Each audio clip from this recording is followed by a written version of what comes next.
You own your password. How I stay safe with my passwords and why you can too. Inspired by Citizen Lab's June 2025 report on Russian-linked password attacks. When I read Citizen Lab's latest report about how app-specific passwords were targeted in Russian government-linked phishing campaigns, I didn't feel fear, I felt affirmed. Affirmed in the choice I made long ago to fully own my passwords. The problem? Outsourcing trust. The report highlights a tactic that's become far too common.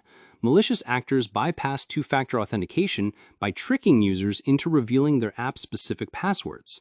These passwords are often generated by trusted cloud platforms and stored in devices or browsers for convenience. But convenience has a cost, and it's often your sovereignty.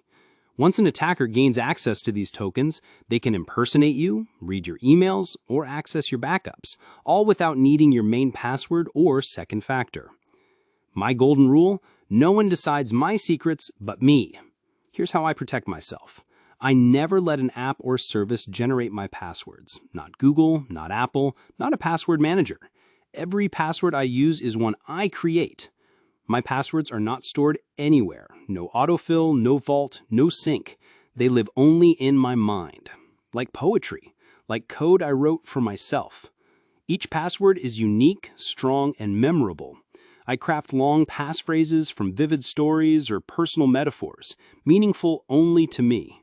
I love the concept behind the XKCD password cartoon, not because I need it, but because it embodies a beautiful idea. Human memory can be a secure foundation. I fortify my passphrases with my secret sauce. Hashtag KBPDF. That stands for Key-Based Password Derivation Function, a cryptographic technique that strengthens passwords using time and memory hard functions. See also the technical details. My final passwords are not only humanly generated and mentally retained, they're cryptographically hardened too. Why I chose this path? It's not about paranoia, it's about self-sovereignty. When someone else stores your secrets, they also expose them to the world's risks. Infrastructure hacks, rogue insiders, coercive state actors, even well-meaning platforms can miscalculate threat models. The result? You pay the price. Owning my passwords means I am the only source of compromise. That's a burden, but it's also power. What this approach defends against: credential stuffing, each password is unrelated so one breach doesn't cascade. Phishing, attackers can't steal what doesn't exist in the cloud. Password manager hijacking, because I don't use one.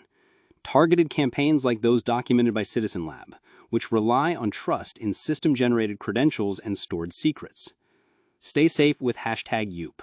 I use and support Yoop, a module from Pleony by Blocksmith, a new kind of digital identity platform based on unphishable authentication.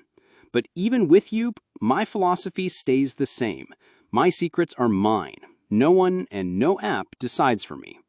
Final thought: security isn't just a technical issue, it's a cultural one.